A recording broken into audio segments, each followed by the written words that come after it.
I'm a married woman who has recently found herself utterly enchanted by a younger man. I know it might invite judgment from others, but I can't help it. I'm not planning to stop anytime soon.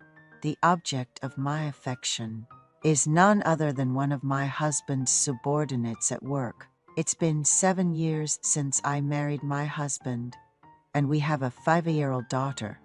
My husband is significantly older than me. I was drawn to his kind nature and decided to marry him, seeing his stable financial situation as a plus. His job keeps him extremely busy.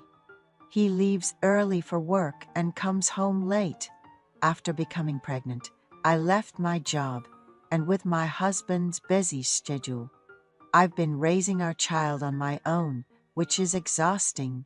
It's been years since I've felt the warmth of my husband's embrace. When he is home, he just cleans up and goes straight to bed because he's so tired. His job requires him to travel frequently to other regions. Then one day he called me. I'll be bringing a guest over for a few days for work, so can you please prepare the guest room? Following his call, I hurriedly started to tidy up the guest room. I was annoyed by the sudden need to host someone, but I accepted the situation and quickly cleaned the house and prepared dinner. My husband introduced the man he brought home. This is Mitchell, who came up to Seoul for work from the region. When I'm on business trips there, I stay at Mitchell's place. I took another look at the man standing behind my husband. Mitchell was handsome, tall, and seemed to have a pleasant personality. Hello, ma'am. I apologize for the sudden imposition. I'll be in your care for a few days. I won't be a bother, I promise. I'll just sleep and go. Please don't worry about me, Mitchell said. My husband added, Mitchell will be staying with us for about 3 days. He'll eat out, so don't worry about meals. He's considerate not to trouble you, okay? Mitchell gave me a light smile.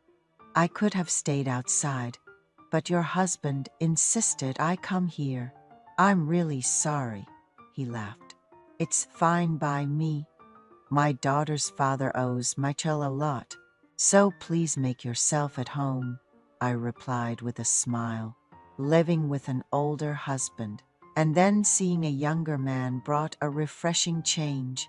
Mitchell was cheerful and seemed well adapted to social life. My husband and Mitchell started drinking together in the living room. Mitchell offered me a drink, but I replied, I'm not good with alcohol. Please don't mind me and enjoy yourselves. I was cleaning the kitchen while eavesdropping on the conversation between my husband and Mitchell. I was particularly keen on what the handsome Mitchell was talking about. My husband asked Mitchell, when are you going to get married? Do you have a girlfriend? Mitchell suddenly laughed loudly and said, Boss, you're really lucky. Seeing how beautiful you are, ma'am, I'd marry in a heartbeat if I met someone like you. My father's business is doing well, so we've already got an apartment ready, Mitchell continued. My husband jokingly asked, Wow, Mitchell, you're quite the catch, huh? But can I ask you something? Mitchell encouraged him. Sure, ask away. My husband inquired, Do you have any loans? To which Mitchell laughed and replied, No, I don't. If you know any decent ladies, please introduce me. I'm too busy for dating, and it gets lonely at night. Pointing to Mitchell, my husband said, Honey, Mitchell is from a prestigious university and does well at work, getting monthly bonuses. Think if there's someone we can introduce him to. I replied briefly, I'll think about it. The thought crossed my mind that any woman with Mitchell wouldn't have to worry about mortgage, principal, and interest like we do, given his good looks, job success, and wealth. My husband commented on how Mitchell keeps a low profile despite being popular. The female employees at the company get so excited when Michael is around. Even if they ask him out, he doesn't even make eye contact. He's too picky, he said. Why was I drawn to Michael in this awkward situation? It was his large round eyes and clear skin that caught my attention. I decided I needed to take good care of him for the next 3 days. Would you like some breakfast, Michael? I asked, to which he replied, I don't eat much. Don't worry about me, I offered. My husband takes an Americano in a tumbler with him. Would you like me to prepare one for you, too? Michael gratefully accepted. Really? That would be an honor. My husband said it was getting late and went to wash up and sleep. After showering, he lay in bed and fell asleep, while Michael went to the guest room and the house quieted down. I couldn't sleep, not expecting a young, handsome man to suddenly be staying at my house. I ended up staying up late, watching a drama on TV with the lights off. About an hour later, Michael came out to go to the bathroom, dressed in comfortable pants and a shirt instead of his suit. He looked even more attractive. Right, he's staying for 2 more days. I should take good care of him, like he's my own brother. The next morning, I got up early, brewed coffee into a tumbler, and packed nuts and Greek yogurt. Michael was thankful for such a thoughtful breakfast, saying he'd never had anything like it. My husband said, I'll come home a bit early today, and left for work. That day, I meticulously took care of the guest room bedding. The thought of Michael's handsome face made my heart flutter. Honestly, I was smitten with Michael at first sight. I waited eagerly for Michael to return. Yesterday, I couldn't bring anything back. I heard that Mrs. likes tiramisu cake, so I decided to pick one up, he said as he handed me the cake.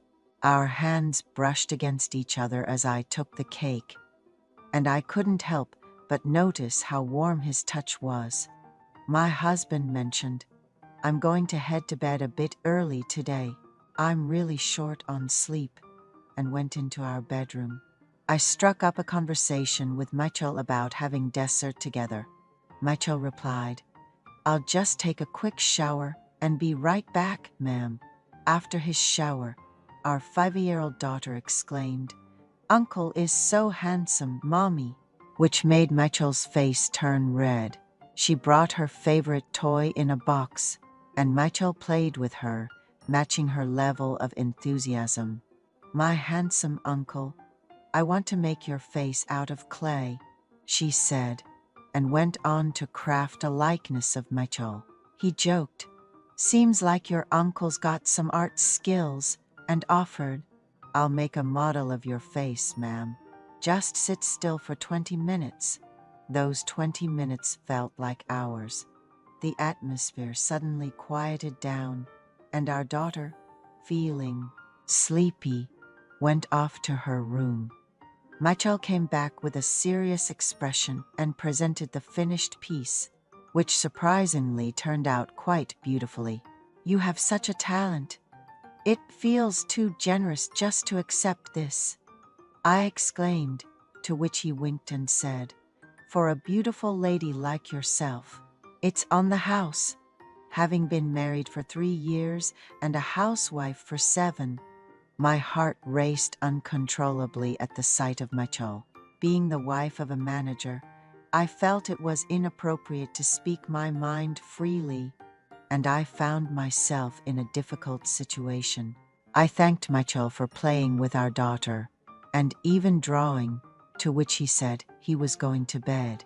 I followed him, asking, the room might be a bit cold since it's unused. Is the temperature okay?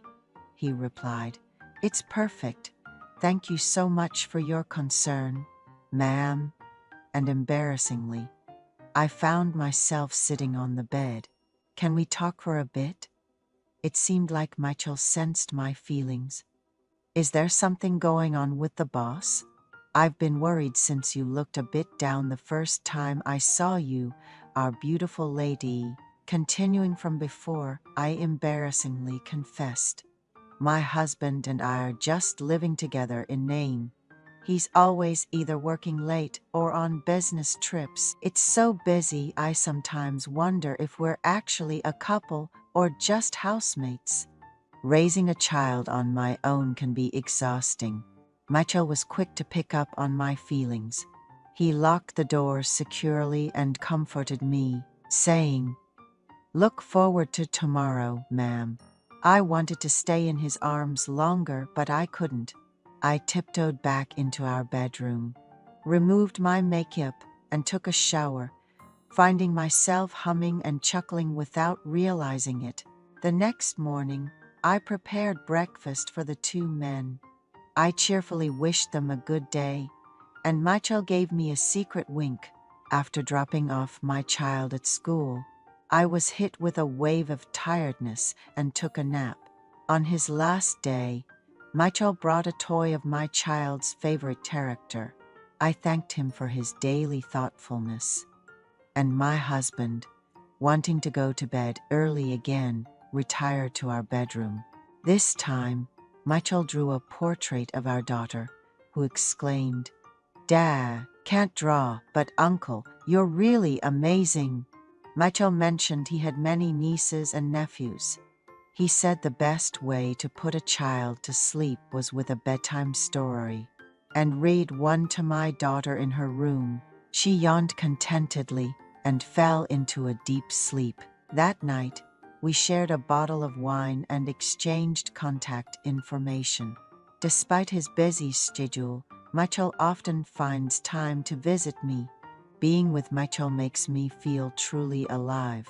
I think I'll enjoy this thrilling relationship for a while longer.